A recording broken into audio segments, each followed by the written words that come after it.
Hey besties, welcome back to the Bestie Let's Talk podcast. I'm your host Ashley. And I'm your host Dominique. And we are back today, y'all, finally with episode number 3. Yes. Just a little disclaimer before we get into today's episode. We have had I don't want to say bad luck. I don't want to claim that. No. But we have had a time with people we have done business with in the past when it comes to the podcast. We just had some unfortunate occurrences, business disagreements happen, I guess you could say. Yeah. Which led to us losing hours of footage. So So we are definitely working diligently to be more consistent with our episodes. We're at home with it at this point. Yes, we just said, fuck it, we're gonna just do it. Do what we gotta do to get these episodes out. Absolutely. But give us a little bit of patience. We're getting it together. Give us some grace. Just a little bit. We love y'all, and we wanna give y'all the best content. We wanna give y'all the best experience. When y'all click Bestie Let's Talk podcast on YouTube, Spotify, Apple Music, and everywhere that we're streaming, we wanna make sure that everything is you're getting the best of quality. Best of quality. We know everything isn't perfect, but we respect y'all as much as we know y'all respect us. Yes. So we want to make sure that we're locked in and we give y'all what y'all need and what y'all asking for. Okay. So, now today's episode, we're a little deep, y'all. Maybe a lot of deep. Yeah. But we are going to talk about grief and what it's meant for the both of us, what we've experienced in our lives to have went through and processed grief. So we want to share that with you all today in hopes that it resonates with someone or a handful of people. Or just basically share what it means to both of us and then kind of move from there and touch on just a few things when we're talking about grief, what it means to us. So what does grief mean to me? This was just like my generalized idea. Right. The most simple way I can explain it to someone basically. And that is grief is all of the love, the words, the plans that we have left over someone who has passed that we love very deeply. Grief is, and when I heard this the first time, I can't remember the source. I can't remember the first time I heard this, but I heard somebody say grief is the price we pay for love. And I think that's the most easiest way to explain it. And it's a hard pill to swallow, it's a mouthful for sure, but it's so true at the same time. And the last one being, I pretty much just said that it's a hard truth, but it's a solid one. So that's generally my idea of grief. So I 100% agree with you, and and both of those, all of those sayings or theories definitely resonate with me, and at some point felt all of them. So I can definitely agree with you. I know somebody else is out there feeling those same things. Yeah. What I would say is what grief means to me. I had a couple of quotes, and just another disclaimer: we are reading some of our information off of notes. We are going off of notes just because we want to make sure that this topic is so sacred and important to us that we give you all that we want, all that we know you guys are going to need, and all the things that we know need to be talked about. We want to make sure we keep a note of that. So I'm just saying that. But what grief means, there's a quote that said, grief is an involuntary journey that leads you to self-discovery. Man, when I heard that, I was like, because at the end of the day, although grief is attached to such a sorrowful and heartaching and agonizing experience, it also has its own beauty. It's very rewarding. And very, very, very rewarding if you do the work. Right. If you, take the time to acknowledge where you are and accept where you are. And we'll get into all that, but it will be rewarding. One other one, grief is like an ocean. And you know how like the waves come in at different degrees. So sometimes you'll have closer to the shore, you'll have like those little smaller baby waves. Yeah, you get a little further out there and it's like, God, it's a little rough. I honestly feel like that's exactly what it feels like. It's like at moments there are manageable moments where you're able to get through the day. You're able to talk about this person or talk about the experience, and maybe even have joy in your heart, or maybe even have tears of joy. But then there are days where like, I don't want to get out You're of the bed. in that ocean. You're drowning in the ocean. And it's like, but it is a journey. It's a consistent journey. It's a journey that you'll probably never stop being on. And that's one thing I'm glad you said, because I feel like even me coming into my first real experience with grief, I thought it was, you go through the steps, which we'll go into in here just a little bit, but you go through the steps and it's just done. And it's like, no. And to even add another layer onto that, the steps are, they're more intense for other people. And one step is more intense than it might be for somebody else. So, you know, of course, we're doing this episode with the intention of, you know, just giving you all an idea. But just know, too, you got to find your own. We're giving you the tools, but you have to find your own way to organize your tool shed. Ooh, I like that. But yeah, that's, for me, those are the two main quotes that I took from just doing my research and doing, talking to God on what I want to speak on. Because honestly, I'll be 100% honest, this is the first time I have ever, outside of my immediate family and friends, I have never on this type of platform, you know, had a conversation or opened up or been, you know, vulnerable about this situation. And, you know, I've been on a journey of, you know, grief and self-discovery for a while now. And I'll get into, you know, more of my story later. But I'm just so grateful that we're at this point now where we're able to talk about it. We're able to not only talk about it to each other, but, you know, we are blessed to have a platform to where we can influence and encourage and uplift people that are going through those same things. And even if you haven't, this is a great place to start. You know, you know, if this is not your exact journey at this very moment, just know that if at some point, because we all have to go, we all have a win. It's a win. You know, you have somewhere, you have a place, you have people that have been through that. You have a support system that you don't even know yet. Yeah. But just know we'll be here waiting for you. We hope to be part of that. Exactly. We hope to be part of that.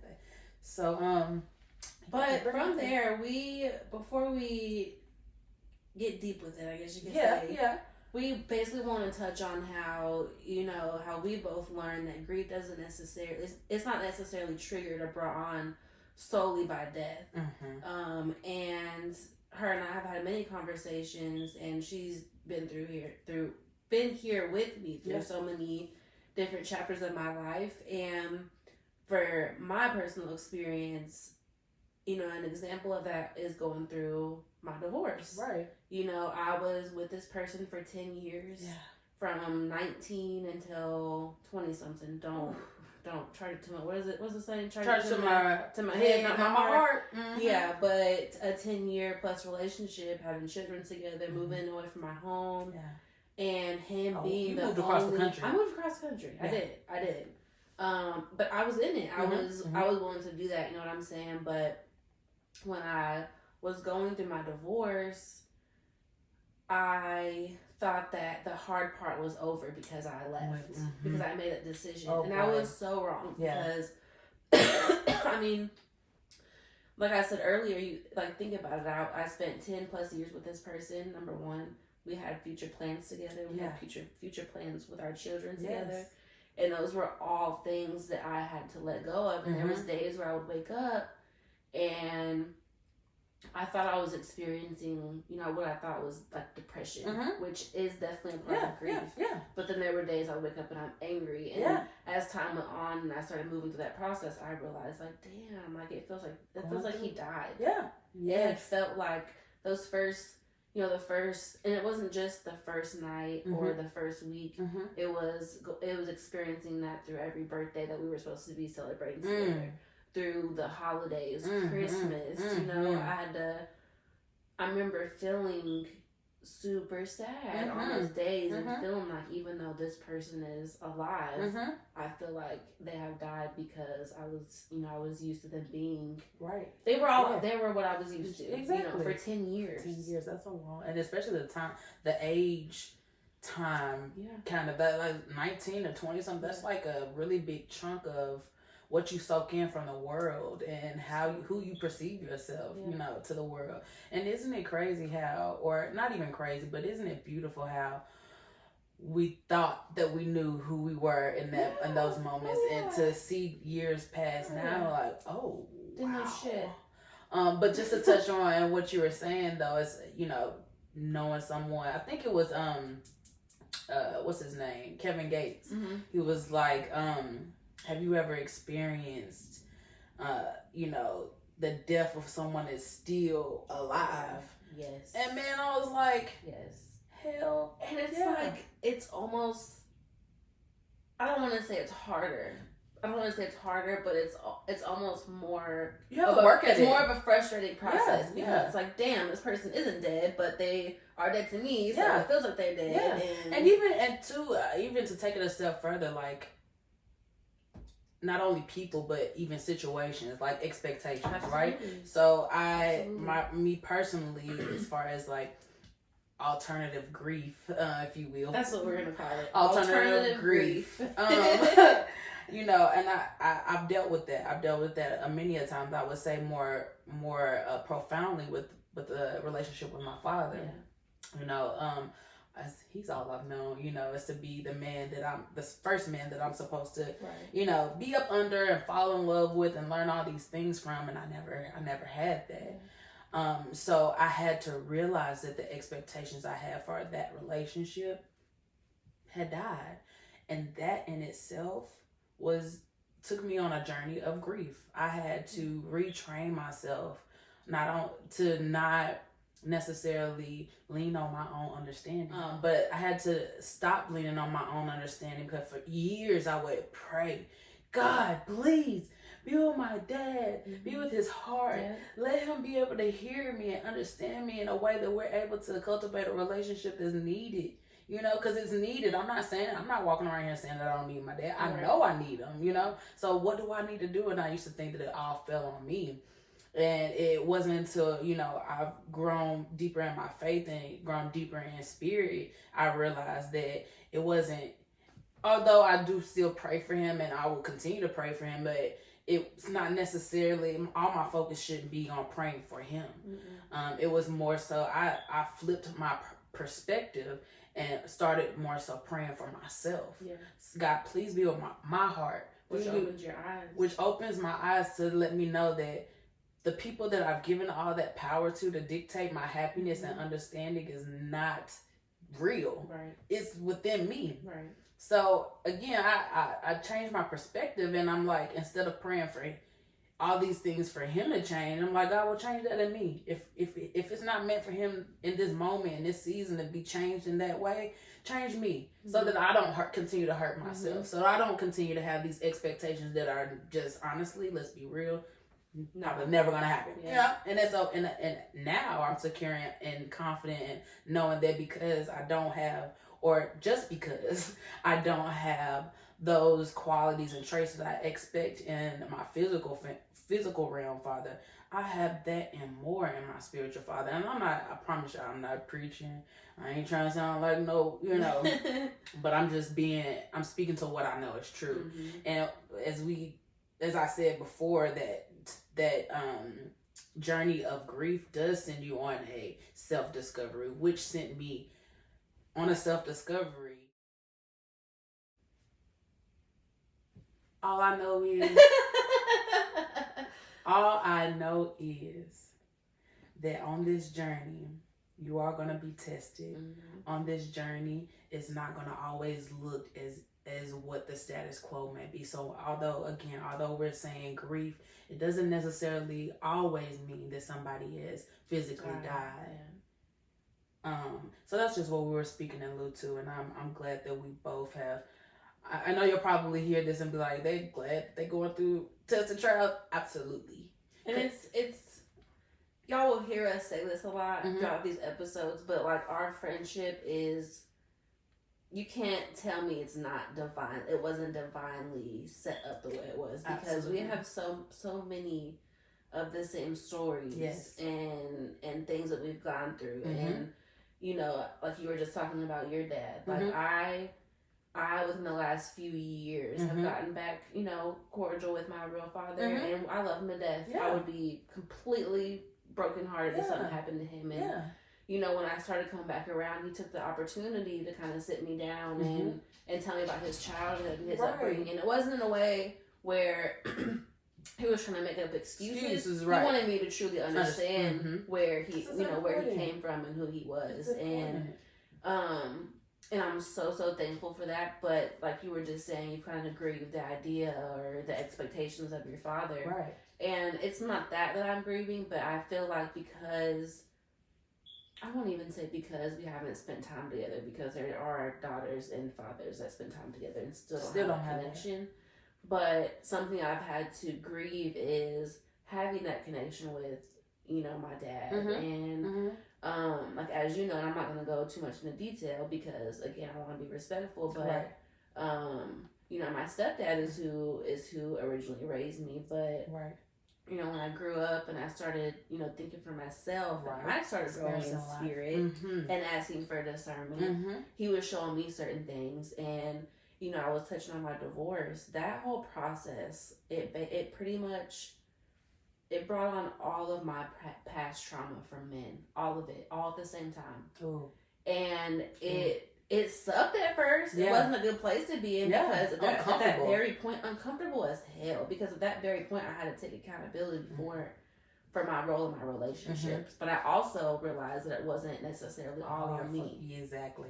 So, I was just saying, you're going to hear us say a lot that we, we're best friends for a reason. Yes. We have gone through some of the craziest things together and apart. And just from talking to each other about our upbringing and, sharing stories and stuff, it's just like, damn, I was going through the same thing. Exactly. When you were going through that. Exactly. And it's like a kind of, it's a healing, it's kind of like a healing session if you ask me. And that in itself, also confirms and affirms for me that we are divinely brought together in our friendship, because I'm not talking about anyone specific or anything, but you have your friends or whatever, people you call your friends or whatever, and when I went through grieving in the actual sense, I lost a lot of friends, and I'll talk about that just a little bit later, but and speed it up to present day, and I think about like anything that has happened to us, even grief, it's done nothing but brought us closer, and which is how it's supposed to. And it hit home for me that those are people that were just seasoned people, and that's okay.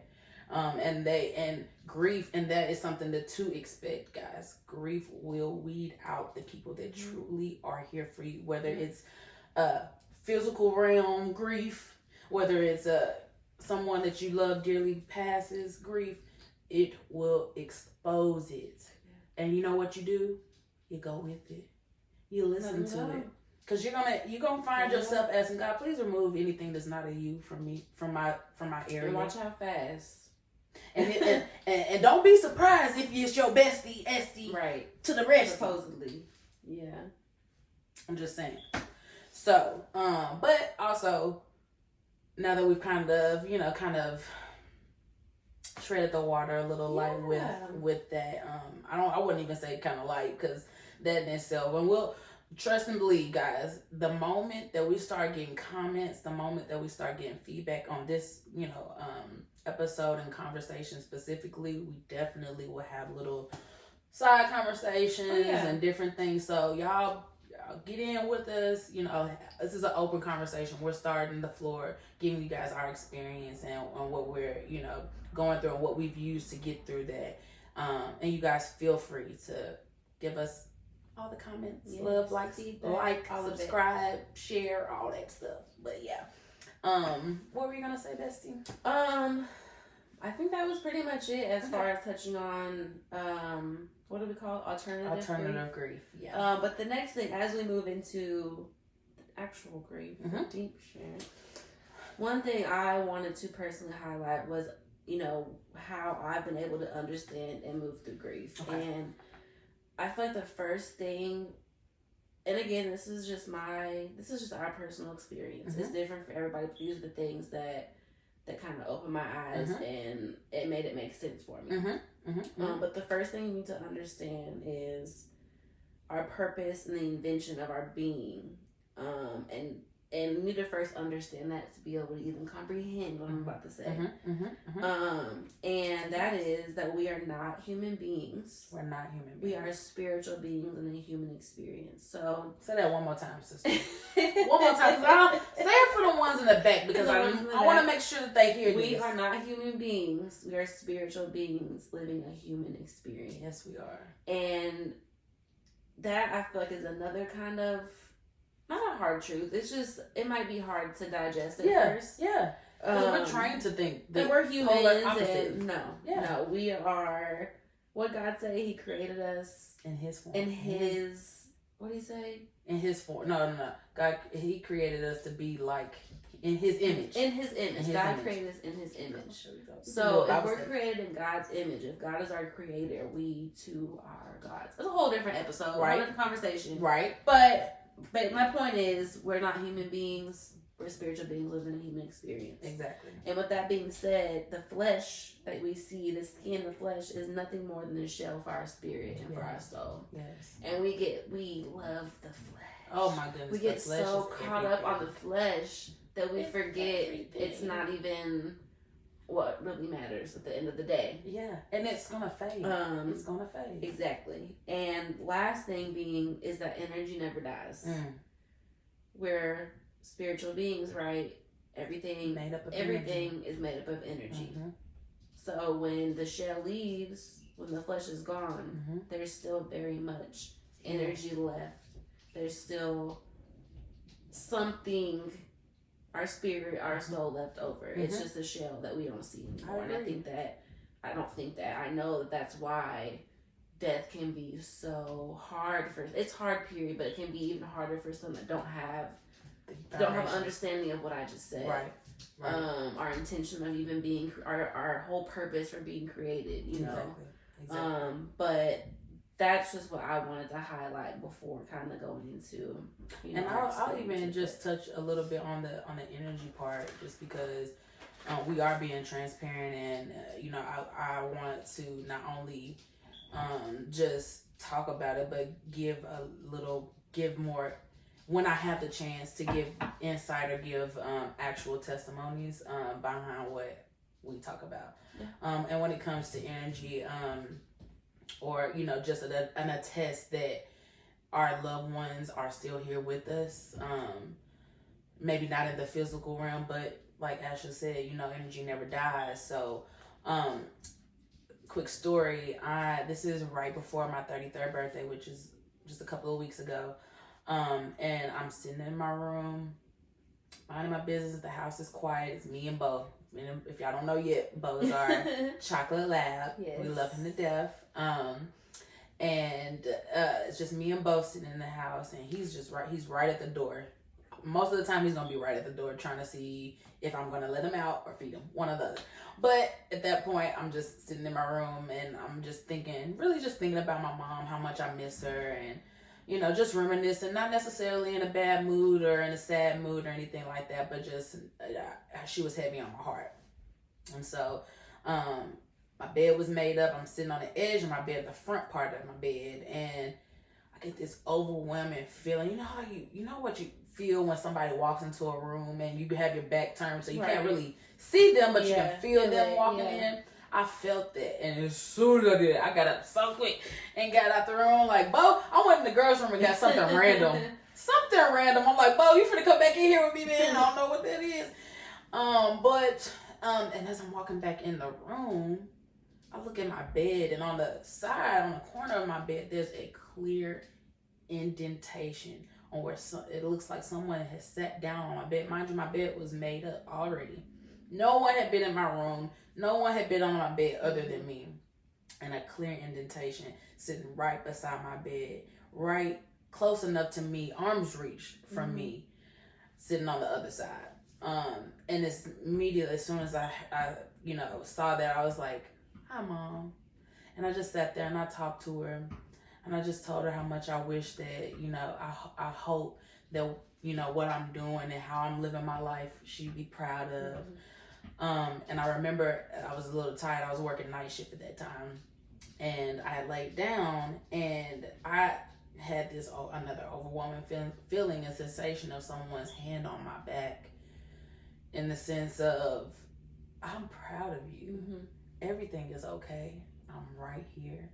And the older version of me would have either been freaked out or completely broken down, you know? And for me, it was just like, okay, I took a breath, and everything, it was just kind of like a beautiful storm, because it all led up to me having just this amazing birthday with my friends and my family, and just kind of reminding me that, you know, as long as I am living my life for myself, I'm being true to myself, I'm putting God first, and I am, you know, being good to people, I know that my mom is proud of me, and she comes and she confirms that for me every chance she gets. And I say all of that to say that the love that you have for that family member, the love that you have for that mother, that father, that brother, that sister, that child, surpasses death. It surpasses that status quo of the all be all, end all be all. It's not that. And the moment that we realize that, I think we will rationalize death in a total different way, which I think also will help heal a lot of people that end up going through that or is currently going through that grieving stage. And just to kind of add to what you were saying, I think that those things happen all the time if you're receptive to it. And that's one thing that I kind of knew before I had my real experience with grief. Right. But, you know, after I lost my nanny is when I really, really saw, like, how if you ask for them to show you that they are still here, they will do it. They will do it. And it's almost, I don't want to say it's, I almost am a little bit scared and a little bit happy to every time it happens. Every time. I'm like... And there was one experience where you were actually with me, and we were coming home from somewhere, and I keep a small altar for my nanny in my closet, and I have her picture in there and a candle. And that day we had left the house, I left the candle lit. I forgot to blow it out. And so when we came back, we walked through walked through the kitchen, through the hallway, and right in front of my bedroom in the hallway, it smelled just like her house growing up. Yeah. She had a very distinct smell. She had a leather couch in her living room. She was always burning incense. And she had the dogs running through the house all the time. Yeah. And it was like just a mixture of that smell. And it just... Like I said, I wanted to laugh, but it was also a little bit overwhelming too, and made me very, very emotional just because I'm like, dang, like, okay, Nani, I feel you. I know you're still around, so I'm very thankful for her. And also too, like, let's not. I want you guys to know that we're not taking away from the fact that we realize. If nobody realizes that, we realize and understand that, you know, the absence of whoever's, if there are multiple people, it is hard. These are tools that we use to get through them, and to, you know, these are tools that we use to on our journey. I don't even say to get through them, because I still feel like there are still areas and still times where, you know, and it'll always be, like we said, it's a consistent journey, but